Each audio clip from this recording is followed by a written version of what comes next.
మొదటి యోహాను పత్రిక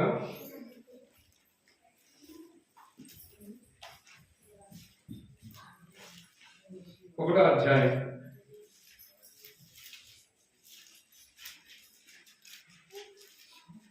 మొదటి యోహాను రాసిన పత్రిక 1వ అధ్యాయం కొన్ని వచనాలు చదువుదాం అందరూ కలిసి.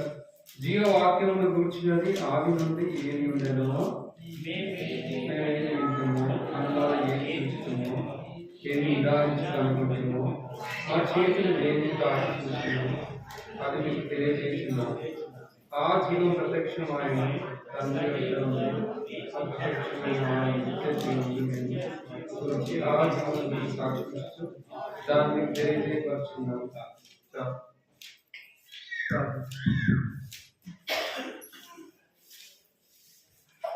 దేవుల తండ్రి, ఇంతకు సాయపడ్డ స్తోత్రాలు. తిరిగి మమ్మల్ని పరీక్షించుకోవాలని దేవా, జీవిత సాక్షిగా ఉండాలా, సాక్షి ఇవ్వాలా అని మాట్లాడిన విధానం బట్టి స్తోత్రం. ఇచ్చిన వాక్యాన్ని మీకు పంపించేసి మమ్మల్ని పరీక్షించుకొని పరిశోధించుకొని వాళ్ళకు పాల్పడ్డ సహాయపడదు. సమస్య చక్కగా మర్యాదగా ఇచ్చండి.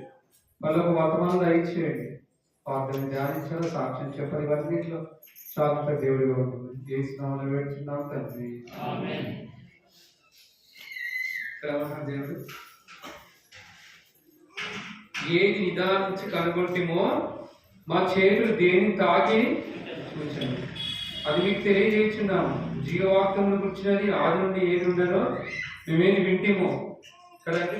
మనం ఏదైతే విన్నామో యేసు గురించి, ఎలా రక్షింపబడ్డావు, ఎలా దేవుడిని తీసుకొచ్చాడు, ఎలా సంఘములకు అందంగా చేశాడు కదండి అని దేవుడు చెప్పమంటున్నాడు.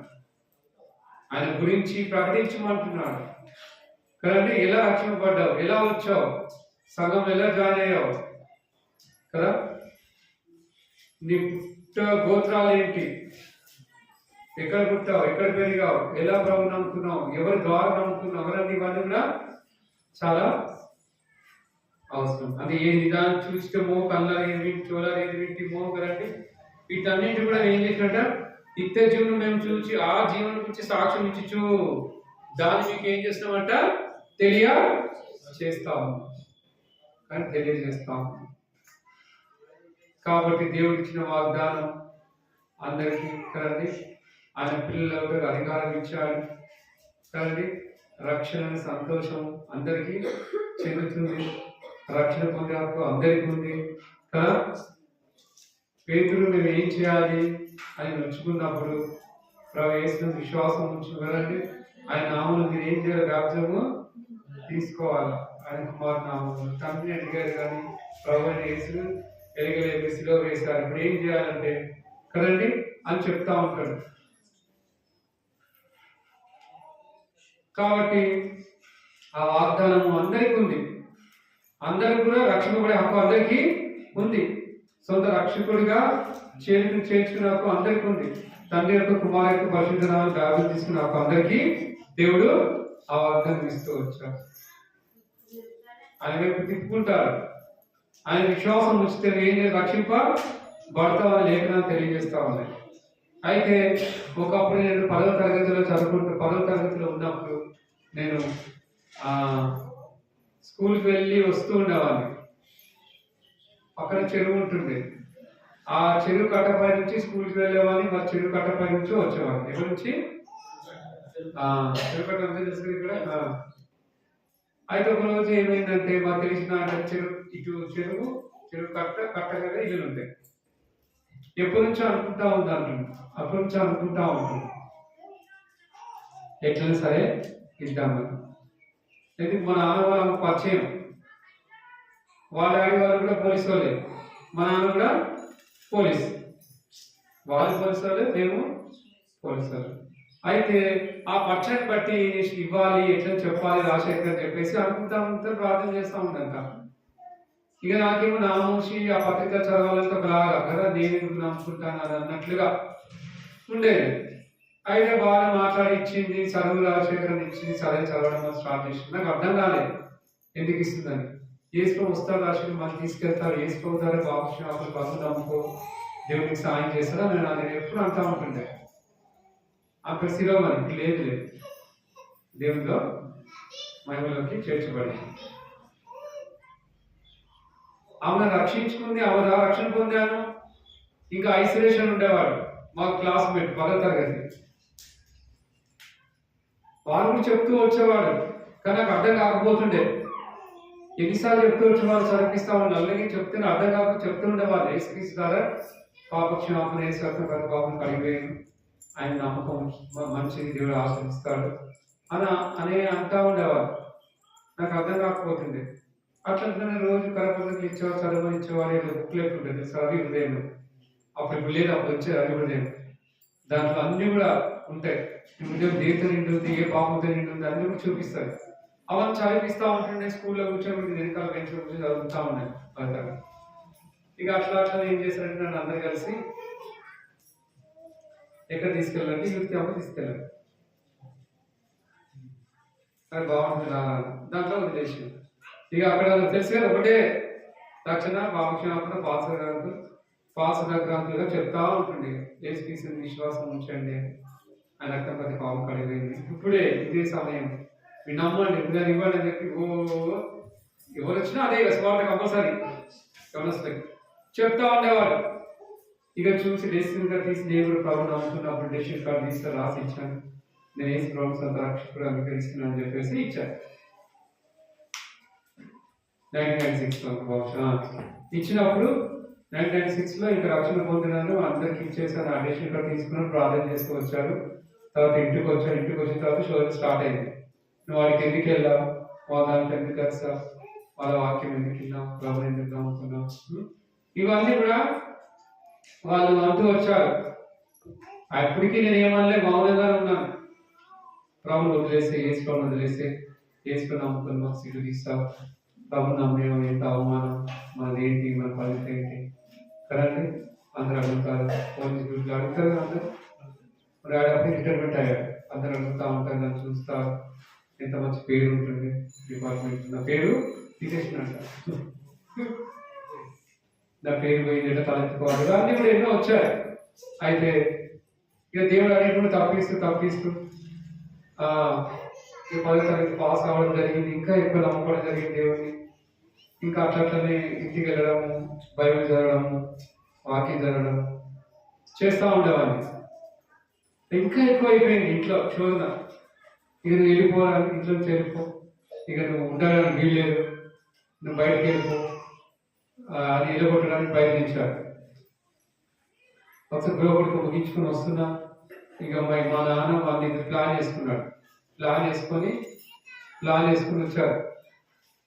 నేను ఇంట్లో అడుగు పెట్టిన వెంటనే, గేట్ దాటిన వెంటనే ఇంట్లోకి వెళ్ళాలి కదా మీటింగ్ అయిన తర్వాత, ఇంతలో కవర్ తీసుకొని పడావలు కొట్టింది కాలు మీద. ఇక కాలు దిగిపోయినా అనుకుని కదా పని అయిపోయింది, నాకు కాలు దిగిపోయింది కాబట్టి పని అనుకున్నా. తర్వాత హాస్పిటల్కి వెళ్ళాలి. హాస్పిటల్ పోక ముందు ఇంకా బస్ స్టాండ్కి వెళ్ళిపోయినా, ఇంటికి వెళ్ళిపోవాలి. ఇంట్లో వచ్చాను, కొట్టి వెళ్ళిపోయినా బస్ స్టాండ్కి వెళ్ళిపోయి నుంచున్నా.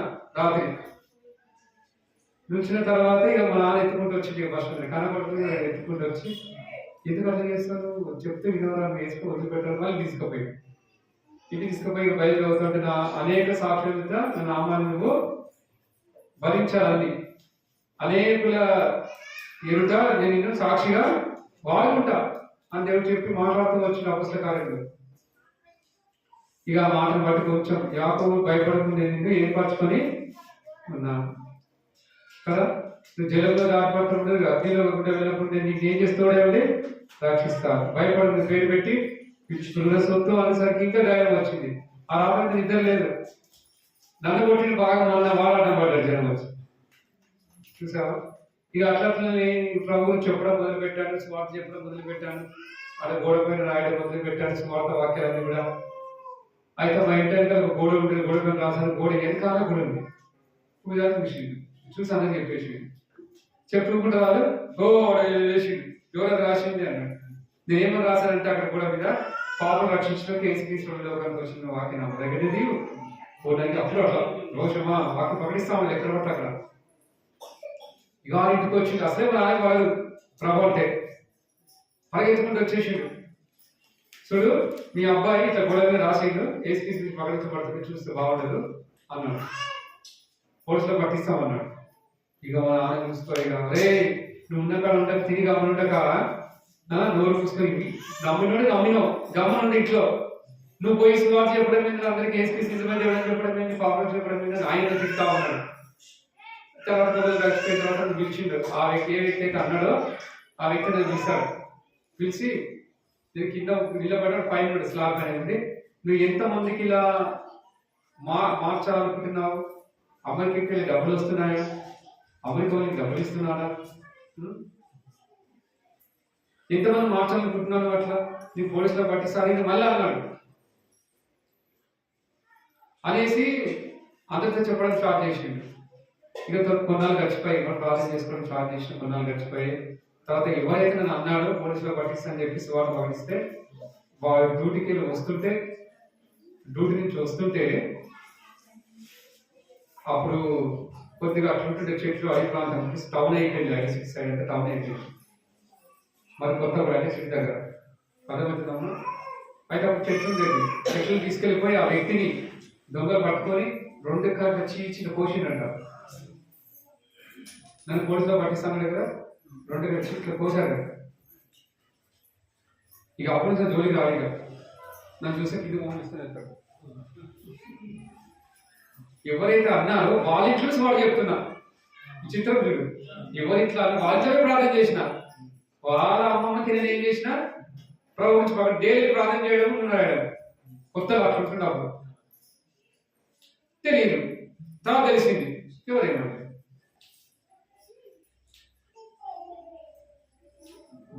వాడే కేసులో పడిపోయాడు కొత్తగా.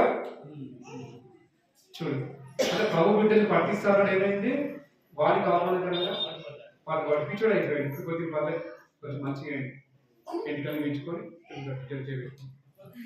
మంచిగా తల వచ్చుకొని పోతుంది. అది ఇదే నుంచి అయిపోయింది అనుకున్నాను. సాడ్ పడిపోయినా ఏం చేస్తామని అంటే ఏర్పాటు నేను ఉన్నా, నేను కావాలని కోరుకున్నాడు కదండి, నన్ను ఏర్పాటు చేసుకున్నాడు. ఆయన విలువ రక్షించడాన్ని కోరుకున్నాడు. అట్లా దేవుడు అనేక రకాలుగా దేవుడు సాయం చేస్తూ ఉద్యోగరీతిగా కూడా దేవుడు సాయం చేస్తున్నాడు. ఉద్యోగంలో కూడా నేను ఐటీ సీట్లో స్మార్ట్ పడిచ్చినప్పుడు నేను అక్కడికి వెళ్ళి గేట్లకి వెళ్తున్నాను, గేట్లకి వస్తున్నాను. కానీ నాకు తెలియదంటే నేనే అని. వీళ్ళేం చేశారంటే నెట్లో పెట్టారు, ఎవడో వస్తున్నాడు స్మార్ట్ ప్రకటిస్తున్నాడు అంతా కూడా మీరు ఏం చేస్తున్నారు.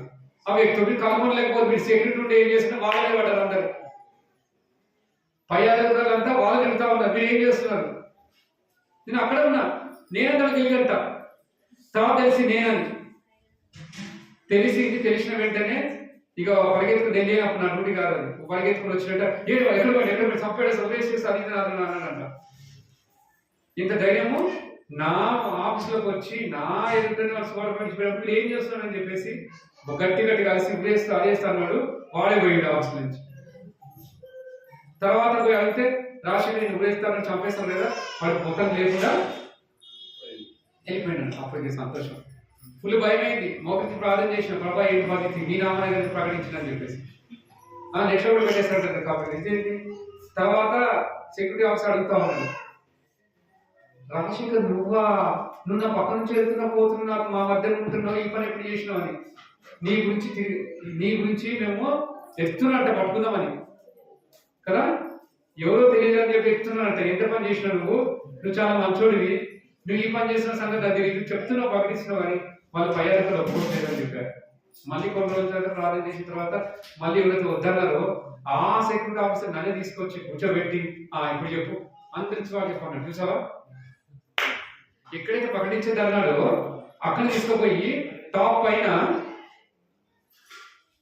వాళ్ళ ముంగట చెప్పమంటున్నారు. ఏం చెప్పాలి, ఎట్లుంటారు ఒక వద్దు అని చెప్పేసి అన్నోళ్ళు శిక్షిస్తారు, వాళ్ళు తీసుకొచ్చి కూర్చోబెట్టి వాడు చెప్పంటున్నాడు. ఇప్పుడు చెప్పు ఏంటి బాగా చెప్పాలి, ఇది నాకు దొరికింది ఛాన్స్ చేసుకునే కదా సార్. ఏ ప్రాబ్లం ఇంకొకరికి వచ్చి రక్తం చనిపోతే ఏం లేదు సార్, అందరు పాపం ఏ వేదం లేదు అని కాల్చిన రక్తం ద్వారా పాపక్షాంశం వాళ్ళ వార్త ఎక్కడ పోయి అదే ప్రకటించేది. ప్రభు భవిష్యత్తులో ఏం చేయాలి అని అంటే దేవుడు మాట్లాడుతూ చనిపోయింది. ఏమని, నువ్వు నా దాసులో నిన్ను ఏర్పాటు చేసుకున్నాను, మనుషుల కాక దేవుడికి దాసులై ఉండడి అన్నాడు పేతురు రాసిన పత్రిక కదా. మాట చూడండి.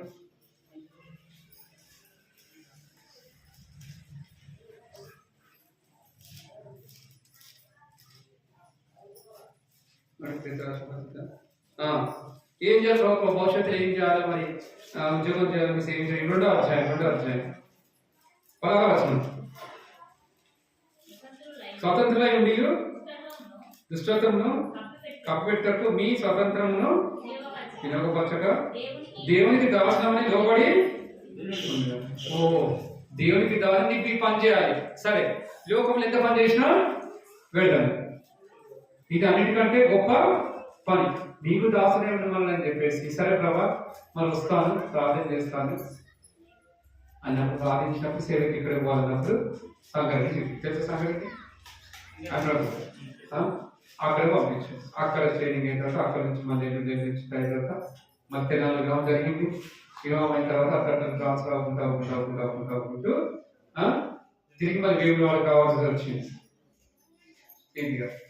ఇంకా దేవుడు అప్పటి నుంచి ఇప్పటి వరకు రక్షించిన కాలం నుంచి సేవకు పిలిచి దేవుడు ఏం చేస్తూ వచ్చాడంటే అనేకమైన శ్రమ కూడా తీసుకెళ్ళి యాకోబు దేవుడు తోడే ఉండి దేవుడు ఇంతవరకు ఏం చేస్తూ వచ్చాడు? దేవుడు నన్ను నడిపిస్తూ వచ్చాడు. ఇది నా జీవిత సాక్ష్యం, జీవిత చరిత్ర కదండి. అందుకే ఏది వింటిమో ఏది చూచటమో సాక్ష్యం ఏం చేయాలి? మనము ఇవ్వడానికి ప్రయత్నించాలి. అర్థమైందండి? రైట్. సాక్షి దేవుడు దీనికి ఆశ్రయించింది కాక మనం నెక్స్ట్ వాగ్దానం మీద మనం చూసుకుందాం. మరి ఎప్పుడైనా చూసుకున్నాం ఒకటి అయిపోయింది కదా. ఏమైంది? ఒక దాని ఏమిటో దేని ధ్యానించాను.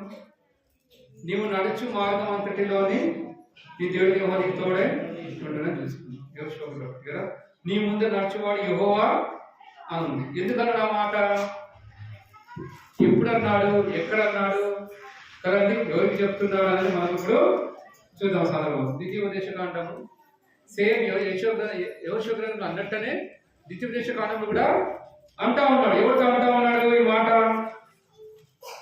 ద్వితీయోపదేశ కాండం చదవండి 31:8.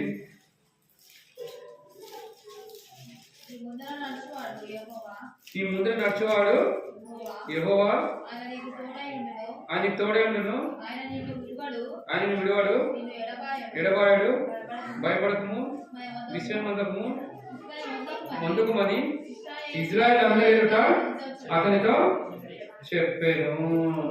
ఎందుకు చెప్తా ఉన్నాడు అంటే యోషువ కదండి. ఆయన మళ్ళీ కొంత భయంకరమైన పరిస్థితులు వస్తాయి, విస్మయమైన పరిస్థితులు వస్తాయి. ఎక్కడ సంఘంలో కుటుంబం ఎక్కడైనా సరే అయితే భయపడకమని అభయం ఇస్తా ఉన్నాడు. ఎందుకు చెప్తా వస్తున్నాడు? మోషే 31 మోషే ఇజ్రాయెల్ అందరితో 1 ఈ మాటలు చెప్పుట చాలించి వారితో మళ్ళీ ఇట్లా ఏమని, నేను 120 ఏళ్ల వాడనై ఉన్నాను, ఇక మీదట నేను వచ్చుచు పోవచ్చు నుండలేను, నా వల్ల కాదు. నా యొక్క పని, నా యొక్క సేవ నేను చేసే ఎవరికి పురుకొలుపుతున్నా, ఎవరికి ట్రాన్స్ఫర్ అవుతుంది?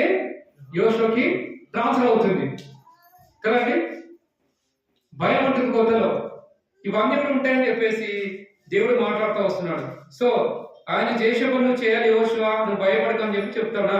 నీ దేవుడని యెహోవా నీకు ముందుగా దాటిపోయి ఆ జనంలో నీ ఎదుట ఉండకుండా నశింపజేయును, నీవు వారి దేశంలో స్వాధీనపరచుకుందువు. యెహోవా సెలవిచ్చి ఉన్నట్లు యోషువ నీ ముందుగా దాటిపోను. యెహోవా నశింపజేసిన అమోరీయుల రాజధాని సీహోనుకును ఓగుకును వారి దేశంలో ఏమి చేసిన ఆ ప్రకారంగానే ఈ జనంలో కూడా చేయను. మీ పితరులకు ఏ విధంగా అయితే శత్రువుని జయించేలాగా చేశాడో, ఏ విధంగా అయితే ఆకలి సాయం చేస్తూ వచ్చాడో మోసకాలం నీకు కూడా యోషువ దేవుడు సాయము చేస్తూ వస్తాడు. అప్పుడు జయించిన దేవుడు ఇప్పుడు కూడా జయింపజేస్తాడు యుద్ధంలో. నువ్వు భయపడకము, నువ్వు కాని దేశానికి వెళ్ళాలా, చేర్చబడాలని చెప్పేసి వెళ్ళేటప్పుడు మార్గంలో అనేకమైన కష్ట నష్టాలు వస్తాయి కదండి. ఇరుకులు ఇబ్బందులు వస్తాయి, కొందరు ఎదురు తిరుగుతారు, కొందరు కదండి లోపడతారు కదా. ఇవన్నీ ఉంటాయి. యోషువ భరించాడు కదా. ఎదురు తిరిగిన వాళ్ళు ఉంటారు, లోపడ్డ వాళ్ళు ఉంటారు కదండి. ఆ కాలం ఆశించి ఏం చేశారండి? సినాయి వస్త్రాలు దాచిపెట్టుకుంటూ వచ్చాడు. ఏదో తిరిగినట్టే కదా దేవునికి, యోషువకి. దేవుడు ఏదో చెప్పొద్దు, ఏదో చేయొద్దన్న పని చేశాడు. మీరు దానిలో వేసి ఆ శబ్దమైన వస్తువులో కదా, ఎదుర్కోబడే శబ్దమైన వస్తువులు ఏది కూడా ఆశించద్దు. పోయేటప్పుడు కదండి యుద్ధంలో మీరు గెలవాలి అంటే ఏం చేయాలా అని చెప్పినట్టు వినాలా అని చెప్పేసి యోషువ చెప్తాడు. అయినప్పటికీ ఆఖరి ఏం చేశాడండి, యుద్ధంలో దొరికిన పట్టణంలో గెలిచిన వాటిని శ్రీరావాసం అన్ని తీసుకొని దాచిపెట్టుకొని డేరా కింద దాచిపెడతాడు. ఎందుకు ఆ యుద్ధంలో ఓడిపోతున్నాడని చెప్పి యోషువ ఎప్పుడైతే పరీక్షిస్తాడో, ఎప్పుడైతే సమూహం పిలిచి విచారిస్తాడో, అప్పుడు దేవుడు చెప్పేమని, అయ్యా శక్తమైన వస్తువు ఒకడు డేరాలో ఉంచాడు, అందుకని జయాన్ని జయించలేకపోతున్నారు, మీరు ఓడిపోయే అనుకుంటున్నారు, పాపం చేశారు కనుక క్షీణించిపోతున్నారు అని చెప్పేసి దేవుడు మాట్లాడుతూ వస్తున్నాడు. ఎవరు ఆ వ్యక్తి అని చేస్తే ఆకాను వెళ్ళి అడిగితే ఆకా నిజమే అని ఒప్పుకుంటాడా అంటే యోషువ సేవించే కాలంలో ఎన్నో పరిస్థితులు వచ్చాయి, అవన్నీ జయించుకుంటూ పోవాలి. అందుకే దేవుడు సంఘ వాగ్దానం ఇస్తూ వచ్చాడు, నీ ముందర నడిచేవాడు యెహోవే. అలాంటి పరిస్థితులు వస్తాయి కానీ జయించాలి. శత్రులు వస్తారు, నీ గిట్టని వాళ్ళు వస్తారు, ఏదో చెప్తారు కదండి, నువ్వు ఎదురు తిరిగే వాళ్ళు ఉంటారు, దేవుడి మంది ఆటంకపరిచే వాళ్ళు ఉంటారు. అయినప్పటికీ నువ్వు భయపడి తోడై ఉన్నా, నీ ముందర నేను నడుస్తాను.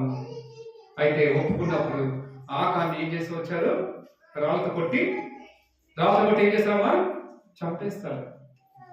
అయితే ప్రియ సహోదరుడా, మన బల్ల పరీక్షించుకునే సమయం వచ్చేసింది కదండి.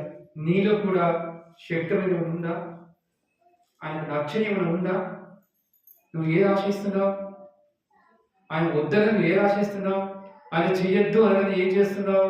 లేదా మన బలిత లేదా ఉంది, నాకు చెప్పుకోలేము, నాకు చెప్పవేమో, దేవుడు చేసే లేదా?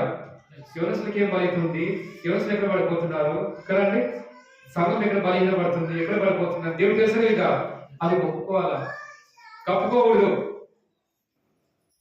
చెప్పక ఎప్పుడో ఏం చేశాడని ఆకాను ఒప్పుకున్నాడు. అప్పుడు ఆ కాలంలో వెంటనే శిక్ష వచ్చేది కదండి, రాళ్ళతో కొట్టి ఏం చేస్తారు, చంపేస్తారు. ఇప్పుడు అట్లా రాళ్ళతో కొట్టి ఏం చంపరు, కానీ ఆత్మీయ నువ్వు ఏం చేస్తావు, క్షీణిస్తావు. ఆత్మీయ క్షీణించిన తర్వాత చివరికి ఏమవుతుందండి, నువ్వు ఉన్నత కాలం బతుకుతావు, తీర్పులో తీసుకొస్తే మరణం వస్తుంది. పాపంలో వచ్చే జీతము మరణం కదా, మరణంలోకి వెళ్ళిపోతావు. అది అవసరమా?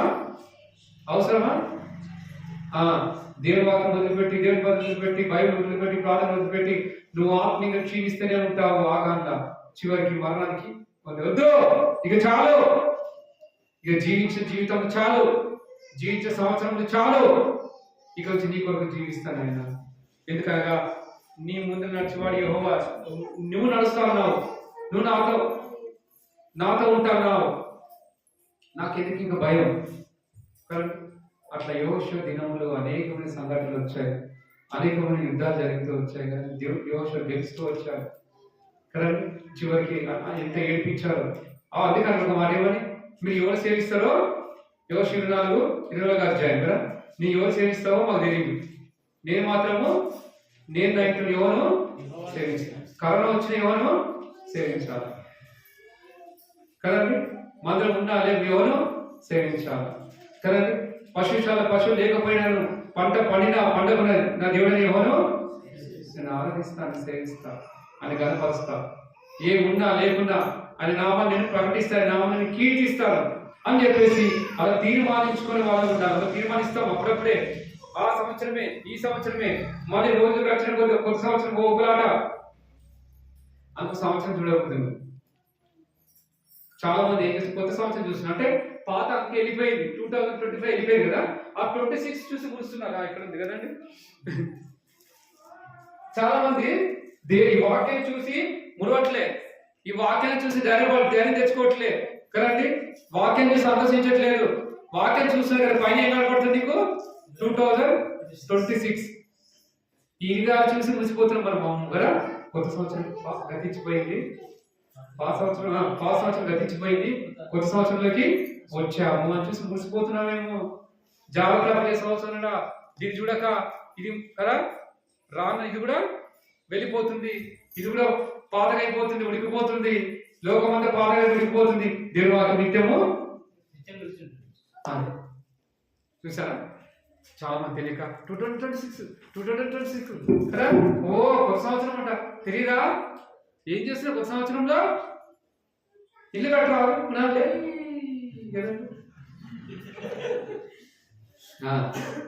కొడుకు పెళ్లి చేయి, ఇవన్నీ వస్తాయి కదా. కొత్త సంవత్సరం నుంచి కొత్త సంవత్సరం పెళ్లి చేసుకుని కొత్త భార్య, కొత్త ఇల్లు, అబ్బా అది ఎందుకు బాబోయ్ కదా, సూపర్ నా కాక. అన్ని కుదిరినాయి కొత్త సంవత్సరంలో కదా, అన్ని వచ్చేసినాయి. కొత్త టైల్స్, కొత్త ఇల్లు, కొత్త భార్య, ఇంకేం కావాలా? కొత్త ఇవన్నీ. అది కాదు, నీ హృదయం ముద్రించబడిందా? ఈ అంక ఎప్పుడైనా పోతుంది కదండి, కనబడుతుందా? ఈ అంక ఎప్పుడైనా సరే వెళ్ళిపోతుందా? వెళ్ళిపోతుంది. 2027 వస్తుంది. కానీ వాక్యం అనుదినము కొత్తగా ఉంటుంది. నీ వాక్యం చుట్టెత్తిన దానికంటే మధురం. అనుదినము కొత్తదే. న్యూస్ పేపర్ చదివి వదిలేస్తావు, పుస్తకాలు చదివి వదిలేస్తావు. 10th క్లాస్ కానీ చదువుతారండి, అయితే బైబిల్ మాత్రము వదిలేస్తావా? ఆయన మాటలు జీవం గల మాటలు, ఆయన మాటలు జీవం ఉందంట. చూడండి ఏమంటున్నాడు, 20వ వచనం, 30వ అధ్యాయం ద్వితీయోపదేశకాండం 20వ వచనం చదవండి. 30వ అధ్యాయం ద్వితీయోపదేశకాండం 30వ అధ్యాయం 20వ వచనం. నీ పితరులైన అబ్రహాము, ఒక్కొక్కటి కింద చిన్నగా, నీ పితరులైన అబ్రహాము, ఇస్సాకు, యాకోబులకు ఆయన ప్రమాణం చేసిన దేశంలో మీరు నివసించినట్లు యెహోవాయే నీ ప్రాణమునకును నీ దీర్ఘాయుష్నకును మూలమై ఉన్నాడు. కాబట్టి నీవును నీ సంతానమును బ్రతుకుచు నీ ప్రాణమునకు మూలమైన నీ దేవుడు యెహోవాను ప్రేమించి ఆయన వాక్యమును విని ఆయన హత్తుకున్నట్లు జీవము కోరుకున్నాడు. అంటే ఏముంది వాక్యములో? జీవం ఉంది, ఆయనలో జీవం ఉంది. ఆ జీవమే శరీరధారిగా లోకానికి వచ్చి ఏమైందంట, ఆ నీతిమంతుడు మనందరి కొరకు బలి అయిపోయాడు, శరీరధారి అయి. అందుకే శరీర దినములు ఉన్న నీకు జీవం ఇవ్వడానికి శరీరధారి అయిన దినములలో మహారోదనతోనూ కన్నీళ్లతోనూ కదండి ఏం చేస్తూ వచ్చాడు, ప్రార్థిస్తూ విజ్ఞాపనలు, యాచనలు దేవుడికి అర్పిస్తూ వచ్చాడు. ఆ భయభక్తులు కలిగి ఉన్నందున దేవుడు అంగీకరింపబడ్డాడు. యేసు ప్రభు తండ్రి దేవుడికి అంగీకరించబడ్డాడు. కాబట్టి మనం అంగీకరించబడాలంటే, మనం ఎత్తబడాలంటే ఎలా ఉండాలంట? యేసు ప్రభు పోలి నడుచుకోవాలి. అందుకే నేను ప్రభు పోలి నడుచుకున్న మీరు నన్ను పోలి, ఆ మాట ధైర్యంగా ఎవరంటారండి? పౌలు ఒకడే అన్నాడు. మనం అంటామా? మనం అనలేము. మనకి ఎన్ని బాధ్యతలు, ఉద్యోగ బాధ్యతలు కదా, సంసార బాధ్యతలు, వీటికి టైం సరిపోతుంది మనకి. ఇవన్నీ చూసుకొని చేసుకొని రాసుకొని చూసుకొని వచ్చి ఆలోచించే ఒకట సగం టైం అయిపోయింది, సగం ఆయుష్ అయిపోయింది. ఏమన్నాడు? నీ ఆయుష్ పొడిగించాలన్నా కదండి, నువ్వు మంచి బ్రతకాలన్నా, నీ ఆత్మకు ఆగం, నీ భౌతికమైన దేహానికి ఆగం ఎవరు? నేనే, నా వాక్యమే జీవము కదండి అంతా. కాబట్టి కూడా దేనికి ఎక్కువ ఇంపార్టెన్స్ ఇస్తున్నావు, దేనికి ఎక్కువ ప్రయారిటీ ఇస్తున్నావు, దేనికి ప్రాధాన్యత అనేది ప్రాముఖ్యత ఎవరికి ఇస్తున్నావు? మనం ఈ సంవత్సరం అన్న దేవునికి ఇవ్వడానికి, దేనికి వాక్యం ఇవ్వడానికి మనం ప్రయత్నం. ఎందుకు? వాక్యం ఉంది ఏంటంట జీవం. ఆ జీవం నీళ్ళెళ్తుంది, నీళ్ళెళ్ళినప్పుడు బతుకుతా ఉన్నాడు అన్నాడా? అనేకులు ప్రార్థిస్తున్నారంటే దేవునికి వాక్యం వద్దంటున్నాడు, జీవం వద్దంటున్నాడు, ప్రార్థన వద్దంటున్నాడు. మాకు వద్దనే కదా ఇంత దూరం కట్టుకున్నాం మందిరం కదా, హ్యాపీగా తప్పించుకోవచ్చు. అంత దూరం ఉన్నాం, అంత దూరం మాటి బైక్ తీయాలి కాదండి, ఏడైతుంది మనకి కదా, కొద్దిగా రిస్క్ కదా. అదే దగ్గర ఉంటే, అక్కడ లోకల్ ఉంటే బాగుంటుంది, అక్కడ వచ్చేస్తుండే. ఇప్పుడు ఇంటికి వచ్చేసరికి ఇంకెక్కువ అయిపోయింది నెగ్లిజెన్స్, నిర్లక్ష్యం. అంత చలిలో 7 గంటలకు పోయి ఓడి చేస్తారు, ప్రార్థన తలుపులు వేసుకుంటారా? ఎవరైనా దగ్గర ఉండడానికి చూస్తారు కానీ ఇంత దూరం వచ్చి ప్రయాసపడి దేవుడి గురించి చేయాలని ఎవరు చూడారు? చూసారండి? చూసారా? చూడరు. ఇక్కడ బాత్రూమ్ ఉందండి, ఇక్కడ ఉంది కిచెన్, ఆడిపోయి వంట చేస్తారు, ఇక్కడ వండడానికి ప్రయత్నిస్తారు కదా, అంతే కదా. భూమిలో బాత్రూమ్ ఉంటే అక్కడ కూడా పై తీస్తావా? నీ వేరే దగ్గర పోతావా? బయటికి పోయి రాలేం కదా. అట్లా దగ్గర ఉండదని యూజ్ చేసుకుంటాం కదండి. బైక్ ఉంటే బైక్ యూజ్ చేస్తాం, కార్ ఉంటే కార్ యూజ్ చేస్తాం, సైకిల్ ఉంటే సైకిల్ యూజ్ చేసుకుంటాం కదండి. బైక్ కార్ పెట్టి సైకిల్ మీద పోతావా? ఏంటంటే పోతారా? నువ్వు ఎప్పుడు రా సైకిల్ తగ్గుంటే పిల్లలంటే వస్తారు అనుకో, నువ్వు ఎక్కించుకొని బాగా కదా సైకిల్ తొక్కుంటే పిల్లలు వేసుకుని అయిపోయింది మన పని కదా. ఎవరైనా ఈజీగా చూస్తారు ఇంత దూరం రావాలో ప్రయత్నము అని చెప్తున్నా వచ్చిస్తాను ఏమనుకోవద్దు. తప్పదు, ఏం చేస్తాం, కొద్దిగా ప్రయాసపడాలి. ఇక మందిరం ఇక్కడ ఉంది కాబట్టి బతుకు జీవుడా తగుదమ్మా అనుకుంటే ఏం చేయాలి, కొంచెం ఎర్లీగా బయలుదేరాలి కదా. అర్ధగంట ముందు బయలుదేరండి, కరెక్ట్ 10 గంటలకు బయలుదేరికి వస్తే 11 అవుతుంది. ఇది కదండి తప్పేవాడు. ఇప్పుడు మళ్ళీ మందిరం మీరు పెడతాం, అంత దూరం ఉందని ఎట్లా రావాలి అంటే తప్పు మాదే కదా, కట్టించిన వాళ్ళదే అంతే కదా.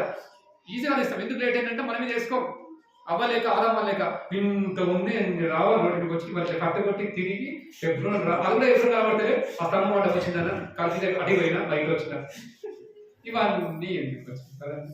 కొద్ది ముందు బయలుదేరు, స్కూల్కి పోయినట్టుగా, ట్రైన్ దగ్గర పోయినట్టుగా, ట్రైన్ మిస్ కాకుండా చూసుకుంటారు కదా. అందుకని నా వాక్యాన్ని మీరు ఏం చేయండి, ప్రేమించండి. నా వాక్యాన్ని అనుసరించి అన్నాడా ఇక్కడ అంటున్నాడు. ఇదే వాక్యం మరొక చోట వేరే రాయబడింది, నా వాక్యాన్ని అనుసరించండి, దాని ప్రకారము ప్రవర్తించి దాని ప్రకారం అన్నాడు. యాగపత్రికలో రాత్రి చూసుకున్నాం ఆ కరెక్ట్ అంటే మంచి వింటాం, ఇంత బాగా వింటాము కదండి. ఇంకా అబ్బా ఎంత ఇంట్రెస్ట్ గిట్టుందో అనుకుంటా కదండి. మరి వెంటనే ఏం చేస్తారండి, సార్లే ఇన్నది మస్తు తింటాం, మంది నట్టు తింటూనే ఉన్నాం, సార్ పరా పరా అనుకోతాం. చూసారా అంటే మానవుడు వింటున్నాడు కానీ వింటున్నాడు, హృదయంలో కూర్చోబెట్టుకోవట్లేదు. వింటున్నాడు, హృదయంలో నచ్చుకొని కదండి. దాని ప్రకారము నడవడానికి అవలంబించడానికి మనకి చాలా కావట్లేదంట. పడుకోవడానికి చాలా అవుతుంది కదా, దాని ప్రకారం నడుచుకోవడానికి మాత్రం మన వల్ల వాక్యం వింటున్నాను, దాని ప్రకారం నడుచుకోవడానికి ఇబ్బంది అవుతుంది. అంతేకాదండి అక్కడ దేవుడికి మనకి అసమాధానం వస్తుంది. అందుకనండి మీరు అనేక రోగులు బలహీనలు ఉన్నారయ్యా కదండి. అందుకే మిమ్మల్ని మీరు ఏం చేయాలి, పరీక్షించుకోండి అయ్యా, పరీక్షించుకోండి కదా. దేవుడు ఎన్నో వాగ్దానాలు ఇస్తున్న వాగ్దానం నెరవేరాలని ఆశ, దేవుడు ఇచ్చిన వాగ్దానం నెరవేరాలా, మంచిగా ఆరోగ్యంగా కాపాడాలా, అన్ని మనం అనుకున్నట్టుగా అన్ని చేయాలి దేవుడు అని ఎట్లుందంటే యజమానుడు అయినా మనకి యజమానుడు ఎవరండి, అది లేదు. ఇప్పుడు మనమే యజమానులం. ప్రభా వేసినప్పుడు అడుగుతుంది చెయ్యి కదా, చేయాలి, ఇది కావాలంటే కావాలా, అప్పుడు దేవుడు చెప్పినట్టు చేసి. అంటే ఇప్పుడు ఎట్లున్నది, ఆయన చింత నెరవేర్చినట్టుందా, నీ చింతన ఆయన నెరవేర్చినట్టుందా? మరి అందుకే ప్రభా దేవా నీ చింత నెరవేర్చుకు నాకు సంతోషం అన్నాడు. యేసు ఎందుకు వచ్చాడు, గ్రంథ చుట్టలో చుట్టబడి ఉన్నది చూశాడు. దేవా ఆ గ్రంథ చుట్టలు ఏమి రాయబడింది, నీ చిత్తాన్ని నెరవేర్చడానికి లోకానికి వచ్చిన ఎబ్రాజు పత్రికలు అన్నాడా. దేవా నీ చిత్తాన్ని నెరవేర్చడానికి లోకానికి వచ్చాను ఆయన అని రాయబడిన ప్రకారము నేను వచ్చి తిని అన్నాడా. నువ్వు ఎందుకు వచ్చావు, గ్రంథ చుట్టలు రాసుకున్నాడు దేవుడు, రాసుకున్నాడు కదా. నువ్వెందుకు వచ్చినావు, ఆయన చిత్తాన్ని నెరవేర్చడానికి. కష్టంగా ఉంటుంది, ఇష్టంగా నెరవేర్చాలా, అది అంత దూరం రావాలా, తప్పదు. అది చిత్తాన్ని నెరవేర్చడానికి ఎంత దూరమైనా పోవాలా. ఇప్పుడు నేను కూడా రావాలా, దూరం రావాలా, 2 బస్సులు మారాలా, మళ్ళీ ఆటోలో మారాలంటే నా చిత్తం నెరవేరుస్తావా? ఆ చిత్తం అంటే ఏంటి, కష్టం ఉంటుంది కానీ దాన్ని ఇష్టంగా మంచుకొని చేయాలా. ప్రభుకి కష్టపడ్డాడు, కష్టం ఉంది, అందుకే ప్రార్థన చేస్తాడు. ఏమని, దేవా నీ చిత్తమైతే నీ సాధ్యమైతే గిన్నె తొలగి అయినాను అంటాడు. మళ్ళీ నీ చిత్తమైతే కానీ అన్నాడు. నేను పోవాలా, మనం పోవాలి, ఓకే రైట్, చంపుతారా, చంపేయండి ప్రభా, చంపేయండి. అది చిత్తం కష్టం ఉన్నప్పటికీ ఇష్టంగా నెరవేర్చి అనేక లోకరక్షకుడుగా అయ్యాడు. మనం కూడా ఆయన చిత్తం నెరవేర్చి చాలా కష్టం ఉంటుంది, ఆ చిత్తం నెరవేర్చి అనేకులకి ఆత్మీయంగా మాదిరికరం ఉండాలి. తెలుసా అండి, ఎంత దూరం ఉన్నామని కరెక్ట్ టైంకి వస్తుంది సిస్టర్. ఎంత దూరం ఉన్నప్పటికీ ఏం కూడా మానట్లేదు ఆ బ్రదర్. ఇద్దరు ఫ్యామిలీగా మంచిగా వచ్చి ప్రార్థన కొడుకులు అటెండ్ అవుతారు. మంచిగా 6 గంటలు 6 కూడా ఒక అర్ధగంట ముందే బయలుదేరుతున్నారు, టైంలో ఉంటున్నారు, పాల టైం ఆదుకుంటున్నారు అని చెప్పి నువ్వు మంచి సాక్ష్యాన్ని సంపాదించు. తిమోతి నువ్వు నీతిని భక్తిని అన్నాడా, వెంటాడమన్నాడా, వెంటాడు. మంచి విశ్వాసం కలవాడి జీవించు, మంచి పోరాడు. పోరాడేవాడు, జట్టులో ప్రవేశించేవాడు, దీనికోసం వెనుకాలన్న వాటి కోసము పరిగెత్తాడు, ముందున్న వాటి కోసం వేగపడి వెళ్తాడు. ఈ జీవనోపాధిలో చిక్కుకోకు తిమోతి, జాగ్రత్త అంటాడు పౌలు అన్నాడా? కాబట్టి నువ్వు దేనికోసం నీ ఆరాటం, దేనికోసం నీ పాకలాట, ఎందుకు ఆలస్యం అవుతుంది, ఎందుకు కరెక్ట్ టైం చేయలేకపోతున్నావు కదండి? ఇక్కడైనా మార్చుకున్నాం, ఇక్కడైనా దేవుడు ఇచ్చిన వాగ్దానం ఎంత గొప్ప మనకి వాగ్దానం ఇచ్చిండు కదండి, ఇంత గొప్ప వాగ్దానం ఇచ్చాడు కదా. కాబట్టి మనం ఇంకా 3వ తరగతి చిత్రం ఎప్పుడన్నా దాన్ని సేవలు వివరిస్తారు కదండి. ఆ రీతిగా దేవుడు ఇచ్చిన వాగ్దానం మనం రెండు చూసుకుంటా ఉన్నాం కదండి. ఒకటి ఇవి నడిచి మారమని దేవుడికి ఎవరికి తోడై యోషపడుతుంది. కాబట్టి ధైర్యంతో ప్రార్థించి ప్రార్థన పనులు మొదలు పెడతాం. నెక్స్ట్ నీ ముందర నడిచేవాడు యెహోవా, ద్వితీయోపదేశకాండము 31:8 కదండి. యోషగ్రంథం సెలక్షణ దేవుడు ద్వితీయోపదేశకాండం కూడా సెలవిస్తున్నాడు. మోసపోయి నువ్వు చేసిన వాడు యోషువ, అది భయపడకు కదా, నేను ఎన్నడూ విడువను ఎడబాయను అన్నాడు. అవి ఇచ్చే వాగ్దానాలు దేవుడు ఇచ్చాడు.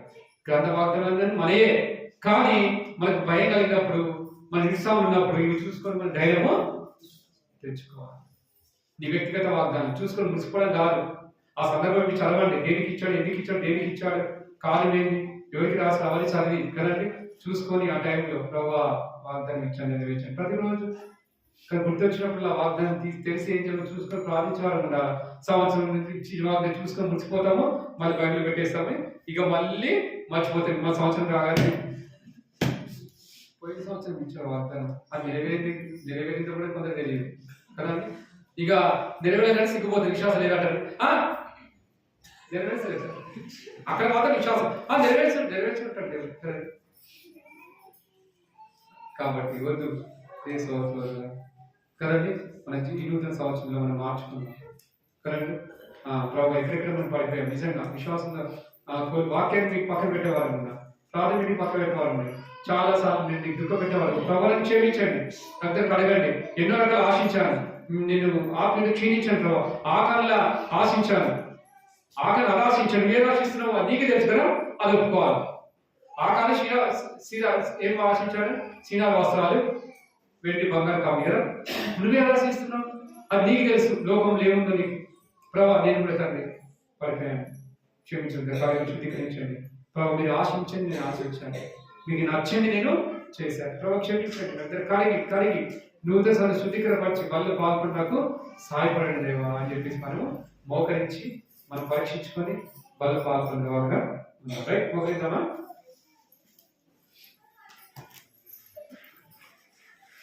అమ్మాయి